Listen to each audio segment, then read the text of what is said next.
देखिए कल हम आपको दो रूल के बारे में बताए थे। एक बताए थे जनरल रूल और एक बताए थे एक्टिव से पैसिव बनाने के कितने नियम बताए थे आपको? दो। एक कौन सा रूल?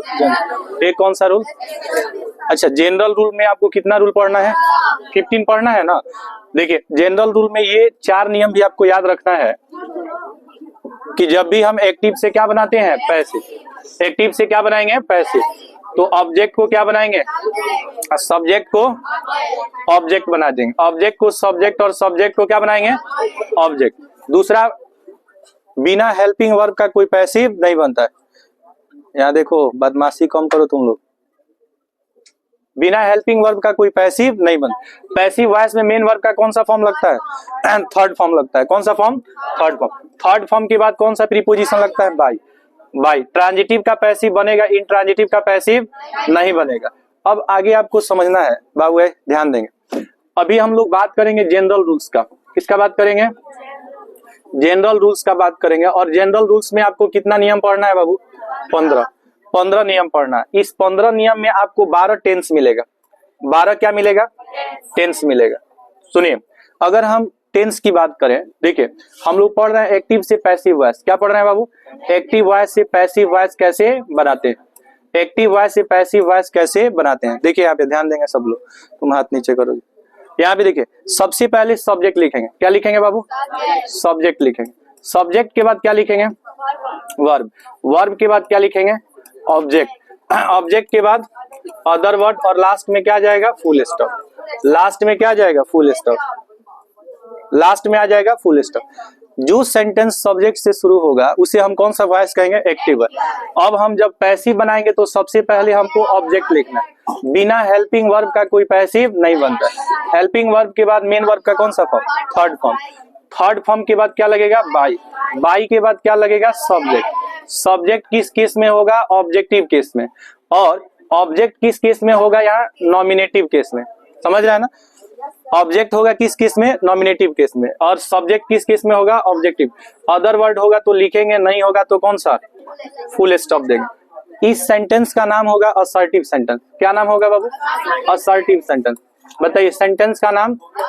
असर्टिव सेंटेंस की क्या पहचान होती है? तो असर्टिव सेंटेंस की पहचान है कि सब्जेक्ट से शुरू होगा और फुल स्टॉप पे। The sentence which start from subject ends by full stop that expresses affirmative और negative sense is called assertive sentence. Assertive sentence का यही क्या होता है? डेफिनेशन होता है। अब हम लोग समझेंगे कि कुल टेंस कितने होते हैं? 12। हम लोग पढ़ क्या रहे हैं बाबू? वॉइस। अच्छा, वॉइस कितने तरह के होते हैं? 2। पहला वॉइस, दूसरा वॉइस पैसिव। इसको जल्दी से जल्दी हम लोग खत्म कर देंगे क्योंकि एग्जाम अब बहुत पास आ गया। बात समझ रहे हैं ना? इसलिए आप लोग भी कोऑपरेट करेंगे। ये नहीं कि हम इधर पढ़ा रहे हैं आप उधर भन-भना रहे हैं। कोई मिल जाएगा हमको तो धोने में टाइम नहीं लगेगा क्योंकि अब एग्जाम जो है बहुत नजदीक आ गया है। इसलिए किसी भी चीज को सीरियसली जल्दी पढ़ के क्या करना है? खत्म कर। बात करके खत्म करने से सिलेबस खत्म नहीं है। इसलिए ध्यान रखेंगे, कोई बात करते मिल जाएगा तो फिर साल भर का जो गुस्सा है वो निकल जाएगा। इसलिए इस बात को ध्यान रखेंगे कि कोई पकड़ाए नहीं गुस्से में, नहीं तो बहुत बुरा हो जाएगा। एक्टिव और क्या? पैसिव। क्या पढ़ रहे हैं हम लोग?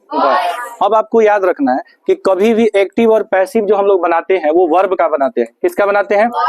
आपसे पूछा जाएगा एक्टिव पैसिव किसका बनता है? तो वर्ब का।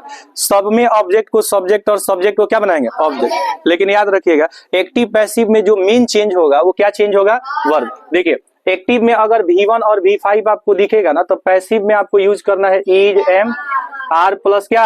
V3। ऑब्जेक्ट को क्या बना देना है? सब्जेक्ट। और सब्जेक्ट को ऑब्जेक्ट। यही आपको याद करना है कि अगर V1 और V5 रहेगा तो पैसिव में किस में चेंज हो जाएगा? Is, am, are plus V3 में। लेकिन याद रखिएगा, अगर एक्टिव वॉइस में अगर आपको is, am, are plus V4 मिल जाए, क्या मिल जाए बाबू? Is, am, are plus V4। इसको कहेंगे प्रेजेंट इंडेफिनिट, इसको कहेंगे प्रेजेंट कॉन्टिन्यूअस। आपको टेंस पढ़ाए थे इसके पहले। टेंस के कितने भेद? 3। पहला टेंस प्रेजेंट टेंस, दूसरा पास्ट टेंस, तीसरा फ्यूचर टेंस। होता है ना? अब यहाँ पे देखिए इंडेफिनिट हो गया, ये क्या हो गया? कंटिन्यू। आपको करना क्या है कि जो इसमें हेल्पिंग वर्ब दिया है, हेल्पिंग वर्ब क्या है? इज, एम, तो हेल्पिंग वर्ब को क्या करना है? सेम लिख देना है। हेल्पिंग वर्ब को सेम लिख देना है। अब यहाँ पे जहां आपको V4 दिखेगा वहां आपको बीइंग वर्ड का यूज करना है। किस वर्ड का? बी। अब पैसिव में वर्ब का कौन सा फॉर्म लगेगा? और थर्ड फॉर्म के बाद क्या लगेगा? जिसमें बाई और थर्ड फॉर्म आएगा उसको क्या कहेंगे? पैसिव। क्या इसमें बाई और थर्ड फॉर्म है? नहीं है तो क्या कहलाएगा? एक्टिव। कोई दिक्कत आपको? अब इस सबका एग्जांपल हम बाद में देंगे, पहले समझिए कि कौन किसमें चेंज होता है। अब देखिए तीसरा जो टेंस होगा वो परफेक्ट टेंस होगा। प्रेजेंट परफेक्ट टेंस होता है ना, तो बताइए आप में से कोई बताएंगे प्रेजेंट परफेक्ट में कौन सा वर्ब लगता है? कौन सा वर्ब लगता है? हैज है प्लस V3। तो इसमें आपको लिखना है हैज और क्या? हैव और प्लस क्या? V3। अब इसको हम पैसिव में चेंज करेंगे, बैठ जाइए। पैसिव में जब चेंज करेंगे तो हेल्पिंग वर्ब तो लिखेंगे ही, ठीक है। हेल्पिंग वर्ब इसमें क्या है? हैज। अच्छा यहाँ जो हेल्पिंग वर्ब हम लिख रहे हैं ना, वो समझिए कि यही चीज को हम लिखें। बात समझ में आ रहा है? जो हेल्पिंग वर्ब यहाँ लिख रहा है वो यही चीज को यहाँ पे हम लिखे हुए हैं। तो बताइए जहां पे आपको V3 दिखेगा, क्या दिखेगा? V3। तो V3 में आपको बीन लगाना है। क्या लगाना है? बीन। और बीन के बाद वर्ब का कौन सा फॉर्म? और थर्ड फॉर्म के बाद बाय। इसमें मेन चीज जो आपको समझना है वो ये समझना है कि जहां पे V4 आएगा मतलब ING आएगा, उसमें पैसिव में आपको बीइंग लगाना है। क्या लगाना है? बीइंग लगाना। और जहां पे आपको V3 दिखेगा वहां पैसिव में आपको क्या लगाना है? बीन लगाना है। आप याद रखिएगा किसी भी परफेक्ट कंटीन्यूअस का, परफेक्ट कंटीन्यूअस टेंस का पैसिव नहीं बनता है। परफेक्ट कंटीन्यूअस टेंस, कौन सा टेंस? परफेक्ट कंटीन्यूअस टेंस, चाहे वो प्रेजेंट हो, चाहे पास्ट हो, चाहे फ्यूचर हो, ये तीन का पैसिव नहीं बनता है। किसका किसका बताइए? Present perfect continuous tense, past perfect continuous tense और फ्यूचर परफेक्ट, ये तीन का पैसिव नहीं बनेगा। इसमें एक और बात याद रखेंगे कि फ्यूचर में कंटीन्यूअस का पैसिव नहीं बनता है। कुल जो पैसिव बनता है, एक्टिव पैसिव जो बनता है ना, वो 8 ही का बनेगा। कितने का बनेगा? पैसिव कितने का बनेगा? 8 का। 8 में हम लोग कितने का बना दिए? 3। बताइए V1 V5 को किसमें चेंज करेंगे? इज MR प्लस V3 में। इज MR प्लस V4 को किसमें चेंज करेंगे? जब किसी सेंटेंस में V4 रहता है तो बताइए पैसिव में क्या लगता है? बीइंग लगता है। और जब V3 रहेगा तो क्या लगेगा? बीन। ये बात याद रहेगा। 3 तो आपको बता दिए। चौथा देखिए 4 नंबर क्या चेंज हुआ। एक तो हम लोग पढ़ रहे हैं एक्टिव और दूसरा पढ़ रहे हैं पैसिव। 3 हम आपको बता दिए थे। 3 के बाद क्या? चौथा देखिए। चौथा में आपको जो आएगा ना वो V2 आएगा। क्या आएगा बाबू? V2। अच्छा बताइए V2 को कौन सा टेंस कहेंगे? पास्ट में कौन? पास्ट में इंडेफिनिट। पास्ट में क्या? इंडेफिनिट। अब पास्ट में इंडेफिनिट जो होगा उसमें वाज वेयर प्लस क्या लगेगा? V3 लगेगा। वाज वेयर प्लस क्या लगेगा? V3। अब प्लस क्या लग जाएगा? बाय। ये चौथा टेंस हो गया। कौन सा टेंस? चौथा। अच्छा एक हम लोग छोड़े हुए हैं, कौन सा tense? Present perfect continuous tense. इसका पैसिव नहीं बनता है। पास्ट परफेक्ट कंटीन्यूअस टेंस का पैसिव नहीं बनेगा। जल्दी बैठो, ये तुमको ला के कुर्सी दें हम। एक तो लेट से आती है उसके बाद खड़ी रह रही है। यहाँ पे देखिए अरे बाबू बताइए पांचवा जो होगा ना वो उसमें होगा क्या? Was were plus V4। अच्छा बताइए वाज वेयर प्लस V4 को कौन सा टेंस कहेंगे? Past continuous tense. रहा था, रही थी, रहे। इसमें आएगा ता था, ती थी, ते थे, आ था, ई थी, ए थे, आ ई ए। अब इसको जब हम चेंज करेंगे पैसिव में, किसमें? तो एक तो हेल्पिंग वर्ब लगेगा। अच्छा इसमें हेल्पिंग वर्ब क्या होगा? Was were. अब V4 जहां रहता है वहां क्या लगाते हैं? बीइंग। अब बीइंग के बाद V3। अब V3 के बाद सब्जेक्ट को क्या बना देंगे? ऑब्जेक्ट। ऑब्जेक्ट को क्या बना देंगे? सब्जेक्ट। कितना टेंस हो गया? 5। अब छठा जो टेंस है बाबू वो हैड प्लस V3 होगा। टेंस बताइए। Past perfect tense. कौन सा टेंस? एक ही आदमी बोलेगा, बाकी आदमी रसगुल्ला रखे रहिएगा मुंह में। समझ रहे हैं ना? हम ही लोग बोल रहे हैं। अच्छा आप लोग बोल रहे हैं, चलिए बढ़िया है। बताइए हैड प्लस V3 कौन सा टेंस? Past perfect tense. क्या होगा? Past. Had plus V3 past perfect tense. किसमें चेंज करेंगे बताइए? एक तो हैड होगा, हैड के बाद बीन। जहां पे आपको V3 दिखेगा बाबू, जहां V3 दिखेगा क्या लगाइएगा? बीन। और जहां V4 दिखेगा बीइंग। ये अगर आपको याद है तो बिना सब ऑप्शन देखे आप एक्टिव से पैसिव को टिक कर सकते हैं। बात समझ रहे हैं कि नहीं? तो बताइए बाबू हेड प्लस बीन प्लस क्या होगा? इसके बाद बाई होगा। बताइए कितना हो गया? 3 3 6। और 2 को छोड़ दिए हम लोग। कौन कौन? एक प्रेजेंट परफेक्ट कंटीन्यूअस और दूसरा पास्ट परफेक्ट कंटीन्यूअस। 2 को छोड़ दिए तो 6 2 कितना हो गया? 8। अब बनेगा कितने का? 8 का। तो एक 2 का और बनेगा 7 और 8। फ्यूचर में 2 ही का पैसिव बनता है। बताइए कौन कौन? एक फ्यूचर इंडेफिनिट का और एक फ्यूचर परफेक्ट टेंस का। तो फ्यूचर इंडेफिनिट में बताइए क्या लगता है, शैल या विल प्लस V1, ये फ्यूचर इंडेफिनिट टेंस है। आप याद रखिएगा ये जो आप देख रहे हैं शैल और विल, इसको मॉडल एक्जुलरी वर्ब कह सकते हैं। तो मॉडल एक्जुलरी वर्ब का पैसिव वॉइस बनाने के लिए बी प्लस V3 याद रहेगा। देखिए चाहे यहाँ पे शैल और विल रहे, चाहे कैन कुड रहे, मे माइट रहे, विल वुड रहे, कुछ भी रहे, मॉडल एक्जुलरी में कोई भी आएगा उसका पैसिव वॉइस बनाने के लिए बी प्लस V3 लगेगा। ये आपको याद रखना, ये मॉडल एक्जुलरी वर्ब है, इसके साथ बी प्लस V3 और V3 के बाद क्या आ जाएगा बाय। V3 और बाय एक साथ दिखेगा तो वह क्या कहलाएगा, पैसिव वर्ब। अब इसमें एक चीज अब आपको याद रखना है कि जैसे अगर कोई मॉडल एक्जुलरी वर्ब है, इसके बाद क्या है, जैसे मान लीजिए यहाँ पे हम लोग फ्यूचर का ही बात कर रहे हैं, तो यहाँ पे मान लीजिए शैल हो, क्या हो और क्या हो विल, विल के बाद क्या आ जाएगा हैव के बाद V3। आप याद रखेंगे कि जहां भी हैज हैव हैड आएगा ना, ये टू हैव फॉर्म्स होता है। कौन सा फॉर्म होता है, टू हैव फॉर्म्स के साथ पैसिव वॉइस बनाने के लिए किसका प्रयोग करते हैं, बीन का। किसका प्रयोग करेंगे, बीन का। तो एक तो शैल लगेगा और दूसरा क्या विल, इसके बाद हैव के बाद बीन, अब बीन के बाद V3, अब V3 के बाद बाय। कितना हो गया ये 8। आप बताइए चार वो कौन कौन सा टेंस है जिसका पैसिव नहीं बनेगा।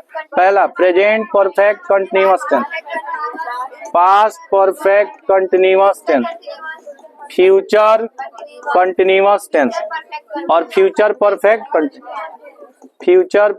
कंटिन्यूअस। इसका क्या हो जाएगा, नो पैसिव। लेकिन एक चीज को नोटिस कीजिएगा, यहाँ पे जो परफेक्ट कंटिन्यूअस है ना, तो जब भी कंटिन्यूअस आएगा तो पैसिव वॉइस बनाने के लिए बीइंग लगाते हैं। क्या लगाते हैं, तो आप इसमें बीइंग जोड़कर भी पैसिव बना सकते हैं, लेकिन कुछ एक्सेप्शन जो होता है ना उसका पैसिव बन जाता है, एक्सेप्शन का पैसिव बन जाता है। तो आपको याद रखना है कि प्रेजेंट परफेक्ट कंटिन्यूअस टेंस का पैसिव जब बनाना होगा जो एक्सेप्शन में, उसमें आपको सिर्फ बीइंग जोड़ देना है। क्या जोड़ देना है, बीइंग देना है। और यहाँ पे कंटिन्यूअस जब रहेगा ना, जैसे फ्यूचर कंटिन्यूअस है तो इसमें भी बीइंग लगेगा, सब में बीइंग लगेगा, ये चारों में बीइंग लगेगा, बीइंग से इसका पैसिव बन जाएगा। इन केस अगर कोई एक्सेप्शन का पैसिव बनता है तो बस उसमें आपको बीइंग जोड़ देना है। क्या जोड़ देना है, बीइंग जोड़ देना है। तो बताइए कुल टेंस कितने होते हैं, 12। कुल टेंस कितने होते हैं, 12। क्या हम लोग पढ़ रहे हैं, जनरल रूल्स। तो जनरल रूल्स में हम लोग समझ देंगे रूल 1 से लेकर के कहां तक, रूल 12 तक। ये 4 को भी इसमें काउंट कर लिया जाता है, जो चीज का पैसिव नहीं बनता है ना उसका, उस 4 को भी हम लोग काउंट कर लेंगे। तो 8 4 कितना हो जाएगा, 12 हो जाएगा। रूल 1 से लेकर रूल 12 तक, रूल 1 से लेकर कहां तक, रूल 12 तक। एक्टिव से क्या, पैसिव। एक्टिव जो होता है वो टेंस होता है। एक्टिव क्या होता है, टेंस। ये एक्टिव आपका टेंस है। जैसे मान बताइए V1 और V5 कौन सा टेंस होगा, प्रेजेंट इंडेफिनिट। आप बताइए is am are plus V4 present continue, has have plus V3 present. जो एक्टिव होगा इसके अनुसार आपका क्या चेंज होगा, पैसिव। V1 और V5 जब दिखेगा तो पैसिव बना is am are plus V3, इसके साथ helping verb plus being plus क्या V3, इसके साथ helping verb plus being plus V3। याद रहेगा आप लोगों को, कोई दिक्कत है क्या, कोई दिक्कत नहीं। यहाँ पे बताइए V2 आएगा तो was were plus V3, was were plus V3 होगा। अब चलिए कुछ हम लोग इसका सेंटेंस पे, इस पे क्या करते हैं, इंप्लीमेंट करते हैं, इसका सेंटेंस पे इंप्लीमेंट करेंगे इसका। देखिए पहला जैसे मान लीजिए कि एक्टिव हमको दिया कि I eat a mango, I eat a mango. Exam में सबसे ज्यादा यही आपको एग्जाम्पल वगैरह देता है। तो पैसिव में जब चेंज कीजिएगा तो पहले आप बताइए ईट वर्ब का कौन सा फॉर्म है, V1 है। तो V1 जब रहता है तो पैसिव में क्या लगता है, is am are plus V3। और यह टेंस कौन सा होगा, प्रेजेंट इंडेफिनिट टेंस। याद रहेगा। हिंदी में इसका हिंदी क्या होगा, आई ईट ए मैंगो, मैं आम खाता हूँ या मैं एक आम खाता हूँ। अब बताइए इसमें ऑब्जेक्ट क्या है, मैंगो हो जाएगा। और मैंगो के साथ बताइए इज एम आर में से क्या लगेगा, इज, ईट का V3, ईटेन, इसके बाद बाय, आई का ऑब्जेक्ट में हो जाएगा मामी, मी होगा कि मामी होगा। अच्छा एक और देख लीजिए, she is eating an apple. चलिए पैसिव चेंज करेंगे, एन एप्पल इज। बताइए ईटिंग वर्ब का कौन सा V4, V4 में क्या लगता है, बोलते रहो बोलते रहो। बताइए एन एप्पल इज बीइंग। ये बीइंग क्यों लगा है, ING देखिएगा तो क्या लगा दीजिएगा, बीइंग। ईट का भी 3 बताइए। इसके बाद ऑब्जेक्ट, कोई दिक्कत?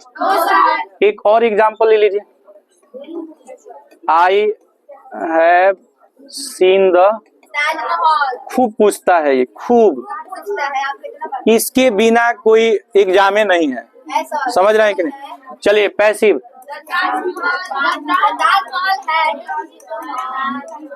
Taj Mahal has been seen by me. तो ये बताइए, ये कौन सा टेंस? कौन सा टेंस? अरे कौन सा टेंस? प्रेजेंट। ये कौन सा टेंस? ये कौन सा टेंस? तो प्रेजेंट टेंस खत्म हो गया। अब प्रेजेंट परफेक्ट टेंस के बाद क्या आएगा ये बताइए? प्रेजेंट टेंस के बाद वो नहीं, प्रेजेंट टेंस तो खत्म हो गया। अब हम लोग किसका एग्जाम्पल देखेंगे? पास्ट टेंस का। ये 3 एग्जाम्पल से आप लोग पूरा समझ जाएंगे। बताइए परफेक्ट टेंस में क्या लगेगा? परफेक्ट टेंस में क्या लगेगा? बीन, पैसिव वॉइस में लगेगा। अब बताइए कॉन्टिन्यूअस टेंस में क्या लगेगा?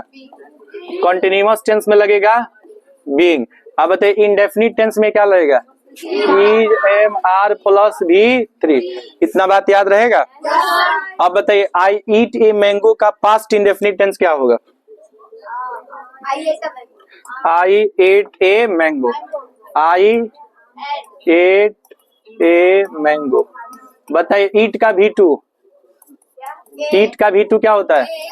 मान लीजिए एक और एग्जांपल इसका लिख लीजिए, सी, सा और यहाँ पे दिन दिया, कौन सा वॉइस चेंज करेंगे? पैसिव वॉइस में। अब हम खड़ा करा करके पूछेंगे एक एक आदमी। चलिए पीछे पीछे, सबसे पीछे कौन है? लेट से जो आई है, सबसे लेट, सबसे पीछे कौन है जी? है? ऐ बताओ क्या होगा जी?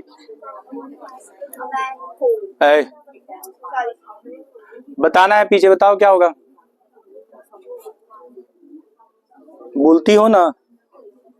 आय बोलो। मैंगो, मैंगो के पहले क्या है? A mango. बोलो।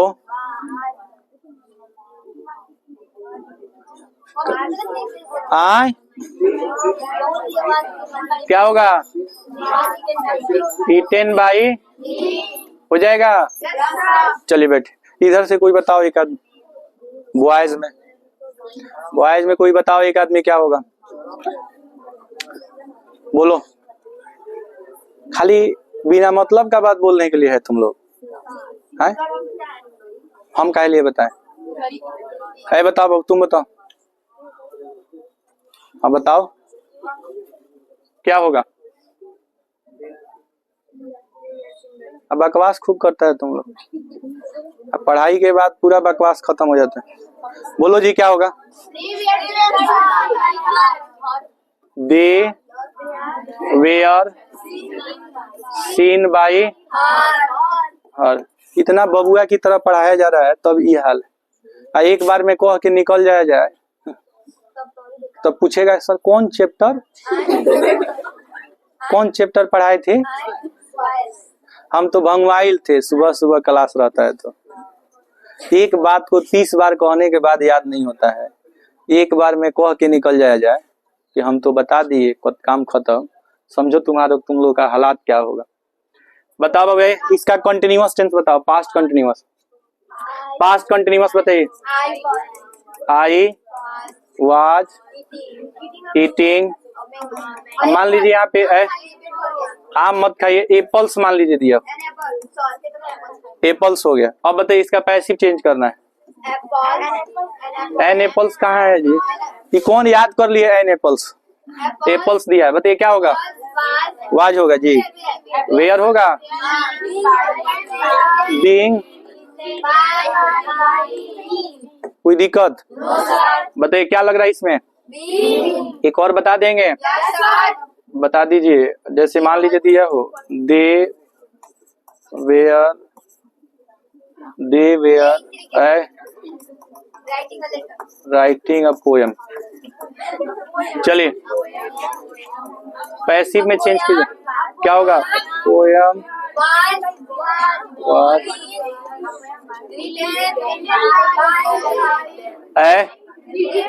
eaten being written by, कौन सा टेंस है ये? कौन कंटिन्यूअस? पास्ट कंटिन्यूअस है ना? क्या लगा इसमें? बीइंग प्लस, ये कौन सा टेंस है? Past indefinite. कौन सा वर्ब लगा है? V2। V2 आएगा तो क्या लगेगा?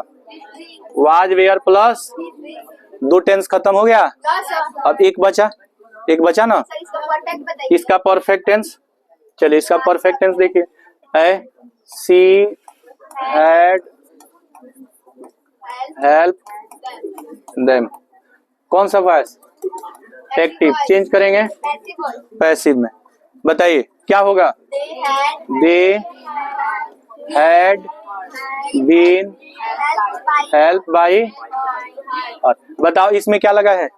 बीन लगा है। किसी भी परफेक्ट का पैसिव वॉइस बनाने के लिए बीन, और कंटिन्यूअस का पैसिव वॉइस बनाने के लिए बीन। चलिए एक और देखिए, he had taught us, he had taught us, we had been taught by him। होगा? बताइए आई का ऑब्जेक्ट, वी का ऑब्जेक्ट, यू का ऑब्जेक्ट, ईट का ऑब्जेक्ट, ये दोनों का ऑब्जेक्ट क्या होगा? बताइए ही का ऑब्जेक्ट, सी का ऑब्जेक्ट, दे का ऑब्जेक्ट। कोई दिक्कत? अब आप देखिए, एक प्रेजेंट टेंस में 3 का पैसिव बता दिया आपको, पास्ट टेंस में भी 3 का पैसिव बता दिया। 3 3 कितना? बचा क्या? 2 तो मान लीजिए दिया हो he will help me, he will help me, कौन सा वर्ड? एक्टिव। चेंज करेंगे पैसिव में, ही विल हेल्प मी है, तो बताइए मी है तो आई के साथ किसके साथ सेल लगेगा?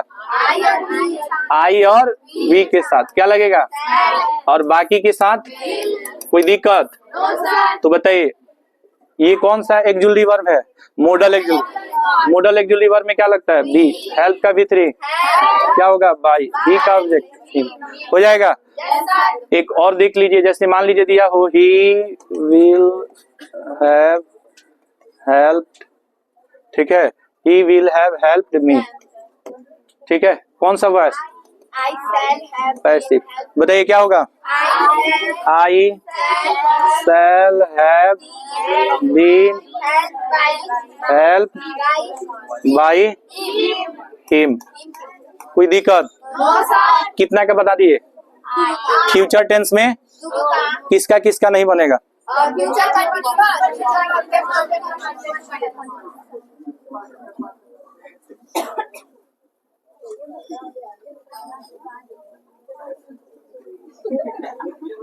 कहाँ है बाबू? आए बैठल बानी पूजा पर, मन बा भूजा पर। आए कोई दिक्कत इसमें? कुल कितना बाबू? कौन है जी इधर कोना में बैठी है? हाँ जी इधर मुंडी नीचे की है जी। कौन है? खुशी है। खुशी तुम खुश रहना चाहती हो कि नहीं? बताओ कुल कितना बाबू? पैसिव 8 हो गया। 8 का एग्जाम्पल आपको बता दिए। ये जितना भी सेंटेंस था सब का सब असर्टिव सेंटेंस था। क्या था बाबू? लेकिन इसका इंट्रोगेटिव भी बनेगा। क्या बनेगा? इंट्रोगेटिव बनेगा। अभी जो हम आपको बताए वो कौन सा सेंटेंस था? असर्टिव सेंटेंस था। अब इसका हम लोग क्या बनाएंगे? इंट्रोगेटिव। कुछ का इंट्रोगेटिव हम बताएंगे आपको, आप समझ जाएंगे। देखिए समझिए बाबू, इंट्रोगेटिव सेंटेंस कौन सेंटेंस? इंट्रोगेटिव सेंटेंस हिंदी में क्या कहेंगे बताओ बाबू? प्रश्नवाचक वाक्य। क्या कहेंगे? प्रश्नवाचक वाक्य। प्रश्नवाचक वाक्य में सुनिए, प्रश्नवाचक वाक्य में प्रश्नवाचक चिन्ह होता है। प्रश्नवाचक वाक्य में प्रश्नवाचक चिन्ह होता है। The sentence that is used for asking someone a question is called interrogative sentence, has been divided into two parts. First interrogative yes no sentence and second interrogative WH compound sentence. Interrogative yes no sentence always start from auxiliary verb and ends by question mark. And WH compound sentence always start from WH word, it mean question word. W मतलब जैसे what, when, where, ये सब से शुरू होगा ना, तो इस सेंटेंस को कहेंगे WH कंपाउंड सेंटेंस। तो ये बताइए कितने तरह के होंगे? दो तरह के। दो तरह का क्या होगा बताइए? Interrogative sentence. ऐसे सुनो बाबू, एक को कहेंगे इंट्रोगेटिव यस नो सेंटेंस। सुनिए, बात हो रहा है क्या जी? कौन कर रहा है? कौन बात कर रहा है? यहाँ पे देखिए, एक होगा इंट्रोगेटिव यस नो सेंटेंस होगा। यस नो सेंटेंस जो होगा ना बाबू, सुनो, यस नो सेंटेंस जो होगा ना वो एक्सक्लूसिव वर्ब से शुरू होगा। किससे शुरू होगा? एक्सक्लूसिव वर्ब का दूसरा नाम हेल्पिंग वर्ब। तो जो हेल्पिंग वर्ब या एक्सक्लूसिव वर्ब से शुरू होगा, सुनो, तो अगर एक्टिव वॉइस में, एक्टिव और क्या, एक्टिव वॉइस में अगर कोई चीज डू डज से शुरू होगा ना, तो पैसिव वॉइस में ये इज एम आर से शुरू होगा। मतलब डू डज के जगह पे क्या लगेगा? इज। एक्टिव वॉइस में अगर कोई चीज डीड से शुरू होगा, तो पैसिव वॉइस में ये वाज वेयर से शुरू होगा। किससे शुरू होगा? वाज वेयर से है। बाकी जो रहेगा वो सेम रहेगा। तो जब भी कोई चीज है बाबू सेल विल से शुरू होगा, तो ये भी सेल विल से शुरू होगा। बात समझ में आया? इन सबको क्या कहा गया? एक्सक्लूसिव वर्ब या हेल्पिंग। इसकी संख्या बाबू होता है 28। कितना होता है जी? 28 होता है। Do does did is am are was were can could may might will shall should use dare must need. Modal exclusive verb 10, semi modal exclusive verb 3, 10 3 13, primary exclusive verb कितना? 15, 13 15 28 एक्सक्लूसिव वर्ब होता है। सुनो बाबू, बताओ, do does होगा तो किसमें change हो जाएगा?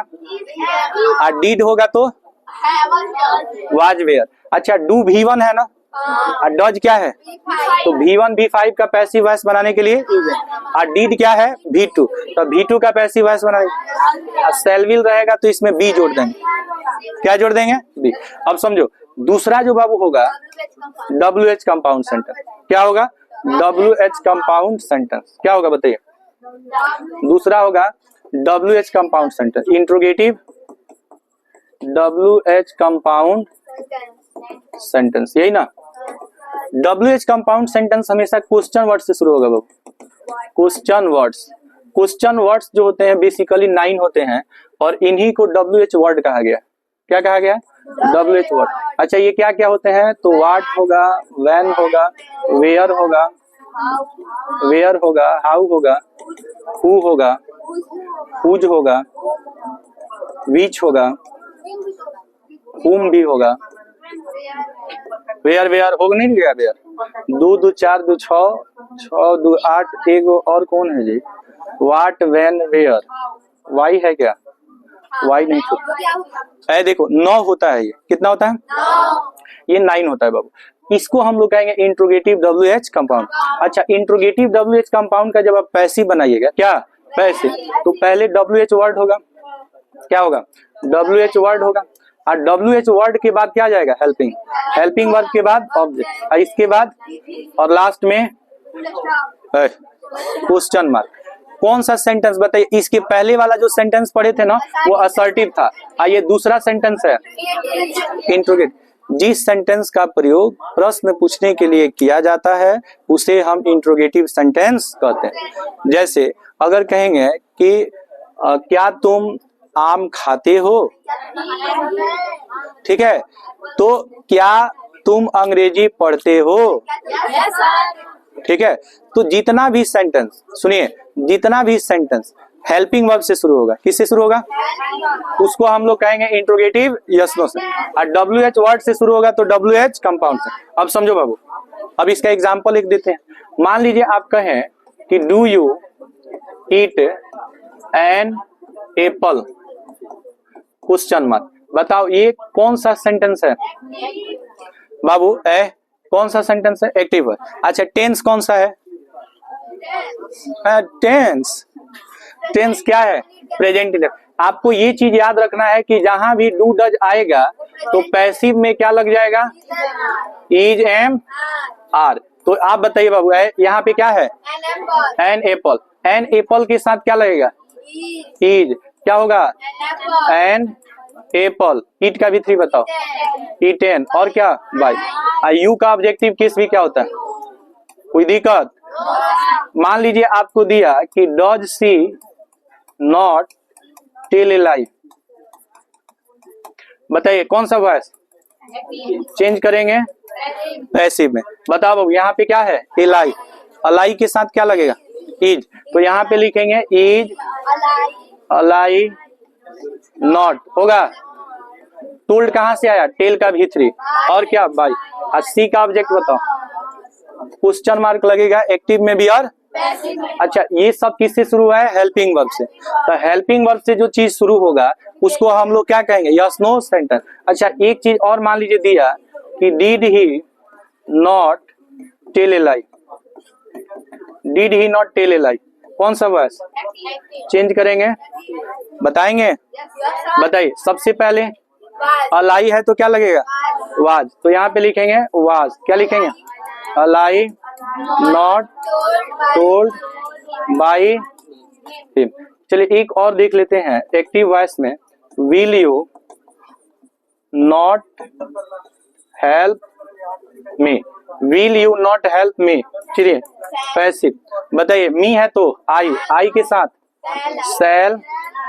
आई not be help by you. अच्छा, ये कैसे चेंज हो रहा है? तो मी है तो मी को चेंज कीजिएगा तो आई हो जाएगा। यू तो इसका ऑब्जेक्टिव केस क्या होता है? ये जितना हम लोग बनाए हैं ना, ये सब कौन सा सेंटेंस है? यस नो सेंटेंस है ना? यस नो सेंटेंस किससे शुरू होता है? हेल्पिंग वर्ब से। आप बताइए, सब में हेल्पिंग वर्ब। इसमें हेल्पिंग वर्ब क्या है? इसमें सब क्या है? हेल्पिंग। क्या है? हेल्पिंग। अब इसका हम WH कंपाउंड सेंटेंस बनाएंगे। क्या बनाएंगे? इसमें कोई दिक्कत आपको? चलिए WH कंपाउंड सेंटेंस में देखें। जैसे देगा कि why does she A not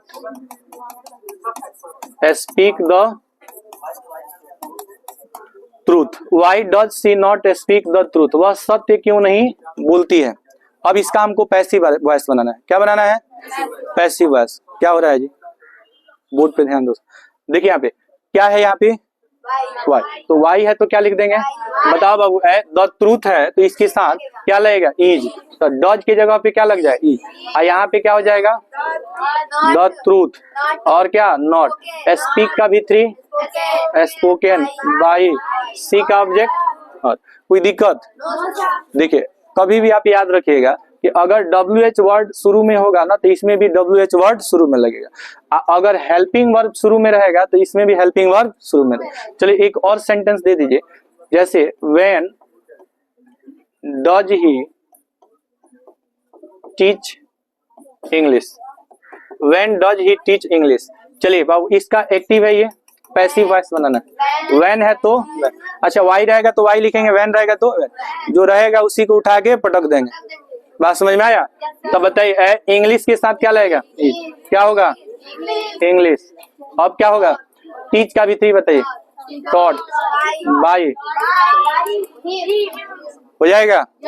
जैसे मान लीजिए दिया हो how did you start the car.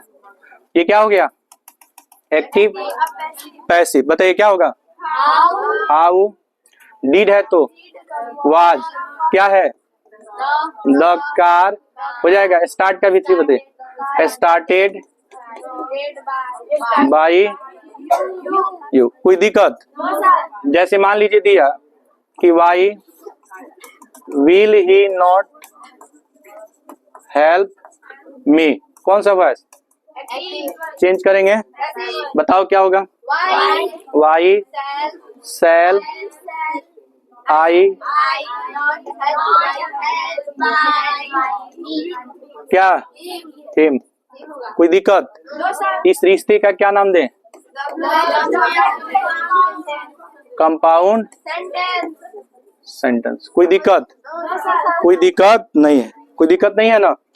अब एक नोट समझ लेना आपको, एक नोट ये समझना है, बहुत ही इंपॉर्टेंट नोट है बाबू। ऐ सुनो कि जब भी एक्टिव वॉइस में, किस वॉइस में, जब भी एक्टिव वॉइस का जो सब्जेक्ट है, एक्टिव वॉइस का क्या, किस वॉइस का सब्जेक्ट, एक्टिव वॉइस का सब्जेक्ट वन और बॉडी से जुड़ा रहेगा। किससे? वन और बॉडी से। सुनो बाबू, वन और बॉडी से जुड़ा रहेगा, ठीक है।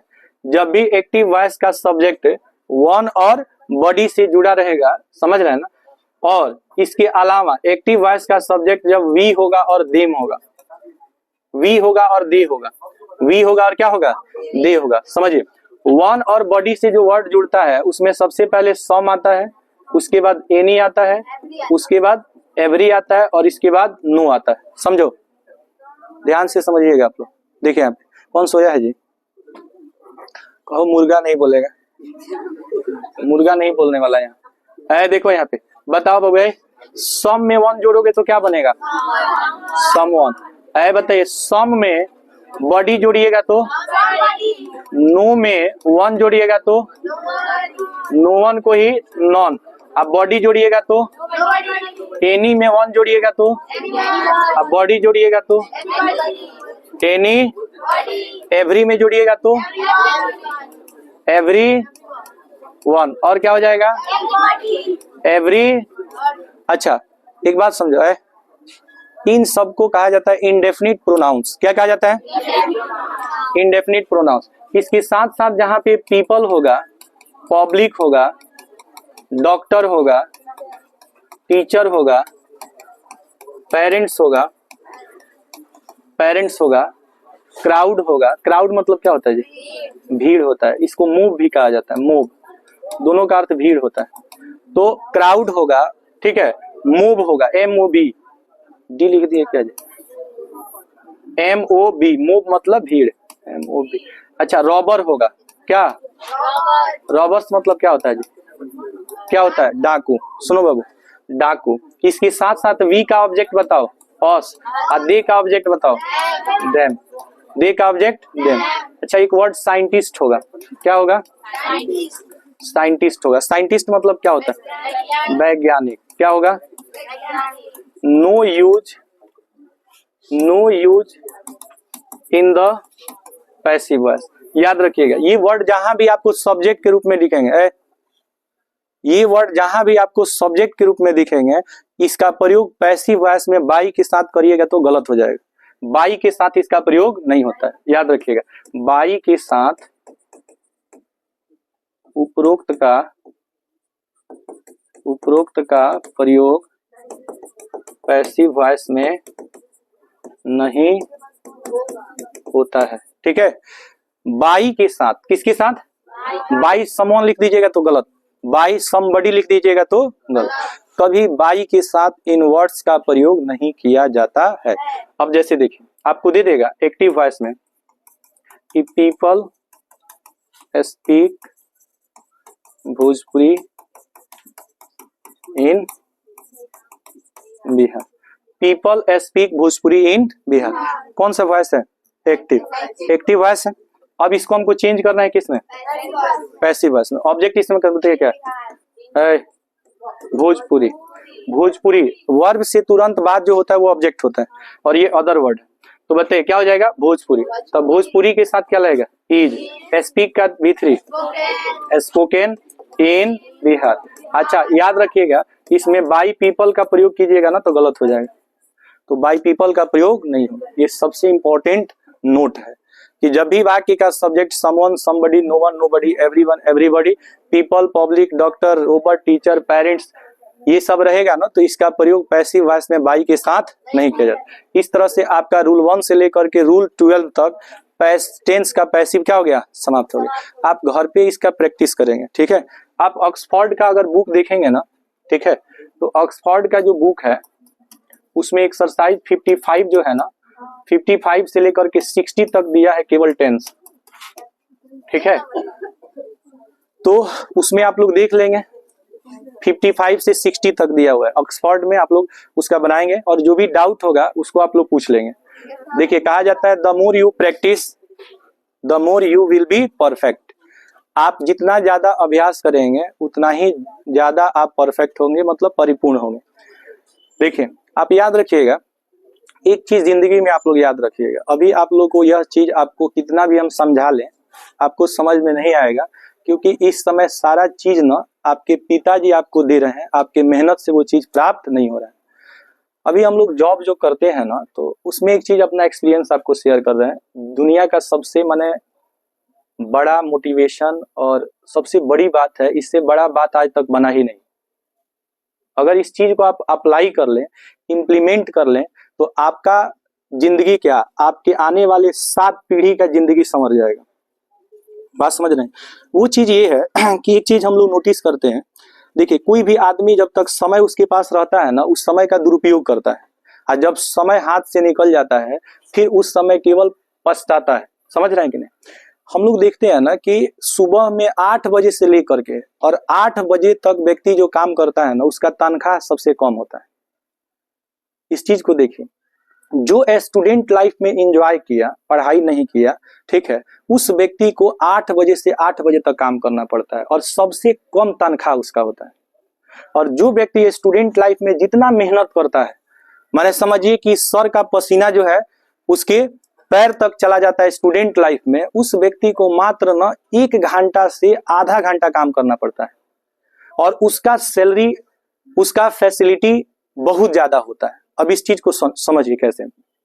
जो कर्मचारी होते हैं ना, वो 9 बजे आते हैं और रात को 9 बजे जाते हैं, लेकिन जो बड़ा ऑफिसर्स होता है ना, जैसे डीएम को ले लीजिए, डीएम साहब को, आप क्या होता है ना कि जो बच्चा नहीं पढ़ता है स्टार्टिंग में, समझ रहे हैं ना, वो जा करके दिन भर ऑफिस में दिन भर लिखेगा, पसीना पसीना रहेगा, कोई फैसिलिटी नहीं मिलेगी, कोई पूछेगा नहीं कि तुम जी रहा है कि मर रहा है, एकदम परेशान रहेगा। सैलरी एकदम, उसका तनख्वाह एकदम क्या रहेगा, कम रहेगा। और जो स्टूडेंट लाइफ में मेहनत किया है वो एकदम ऑफिस में जाएगा, पूरा एसी लगा हुआ है, गाड़ी में चलेगा, गाड़ी में क्या लगा हुआ है, एसी लगा हुआ है, उसके साथ हमेशा जो है 10 बॉडीगार्ड जो है उसके साथ लगा हुआ है, टाइम पर खाना नाश्ता, और उसका काम केवल क्या होता है, सिग्नेचर करना। क्या करना, साइन करना।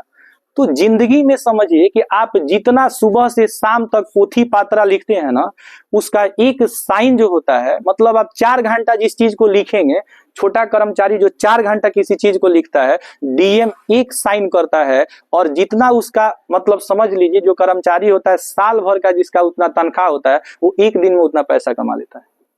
बात समझ रहे हैं? लेकिन वह बनने के लिए अपने जिंदगी का, स्टूडेंट लाइफ का सब कुछ क्या कर देता है, सेक्रीफाइस कर देता है। जिस उम्र में आप 18 घंटा एंजॉय करते हैं, मस्ती करते हैं, क्लासरूम में एक दूसरे से बात करते हैं, स्टूडेंट लाइफ में 18 घंटा बर्बाद करते हैं, वह 18 घंटा का वो इस्तेमाल करता है।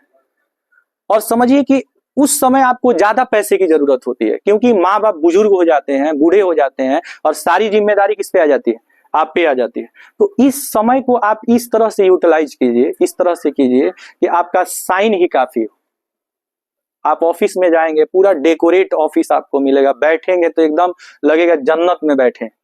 और करना क्या है, सिर्फ एक साइन। एक साइन का समझ लीजिए, एक साइन का भी गवर्नमेंट तो पैसा दे ही रही है, उसके साथ साथ एक साइन का भी पैसा लगता है। समझ रहे हैं कि नहीं समझ रहे हैं? तो अपनी जिंदगी को इस तरह से बनाइए कि आने वाले समय में आपको बैठ करके उतना मेहनत न करना पड़े, केवल आपका साइन ही क्या हो, काफी। एक साइन कराने के लिए डीएम से आपको, चाहे बड़ा पदाधिकारी से, आपको कई बार अपॉइंटमेंट लेना पड़ता है, अप्रोच लगाना पड़ता है, सिर्फ क्या करने के लिए, साइन करने के लिए। तो जिंदगी उस तरह से बनाइए कि आपके साइन से लोग साइन के लिए तरसे। ये कब होगा, जब इस उम्र का सदुपयोग करेंगे, पढ़ेंगे अच्छे से। और नहीं तो वही होगा, आप जाएंगे, नहीं पढ़ाई लिखाई करेंगे, 9 से 9 ड्यूटी करेंगे, और जितना 1 महीना में आप कमाएंगे उतना 1 दिन में बड़ा अधिकारी कमाता है। और फैसिलिटी समझ लीजिए, रहने के लिए आवास, चलने के लिए गाड़ी, रहने के लिए जहां पे वो है, सारी व्यवस्था किसका होता है, गवर्नमेंट का होता है। और जब आप छोटा कर्मचारी बनिएगा ना, तो आप अपने गाड़ी से आइए, अपना तेल डालिए, जिए चाहे मरिए, खाइए चाहे ऊपर पड़िए, उससे किसी को कोई मतलब नहीं रहता। आज जब आप बड़ा पदाधिकारी बनते हैं तो आपको गवर्नमेंट गाड़ी देती है, उसमें तेल गवर्नमेंट का होता है, ड्राइवर गवर्नमेंट का होता है, आवास गवर्नमेंट का होगा, आपका ऑफिस ए टू जेड एकदम डेकोरेट होगा, आपको बैठना है राजा की तरह, केवल आपको साइन करना है और जिंदगी में एकदम आनंद कर। आज चलेंगे ना, चलेंगे जब आप कहीं से तो एकदम जैसे नहीं राजा आता है कि सारे प्रजा को कहा जाता है हटो हटो हटो राजा साहब आ रहे हैं, वैसे आपकी जिंदगी होती है।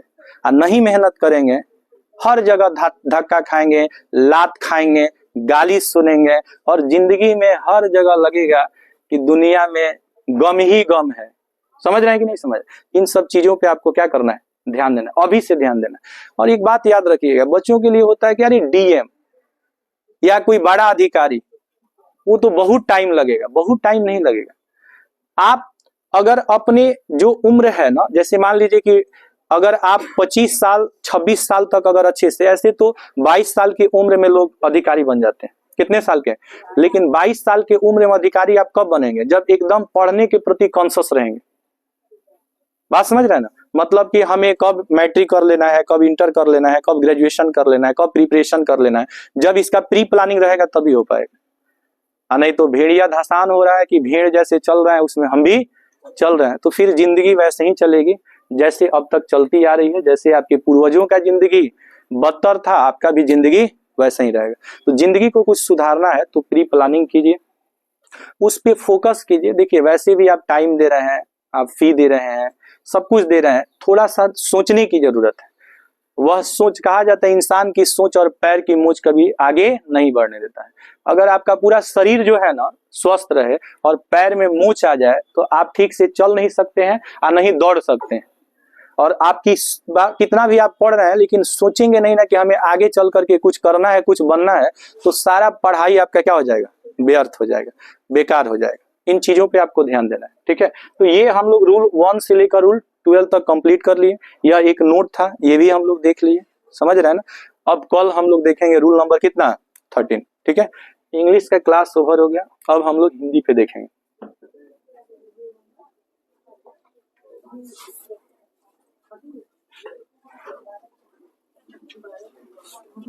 फोन लो।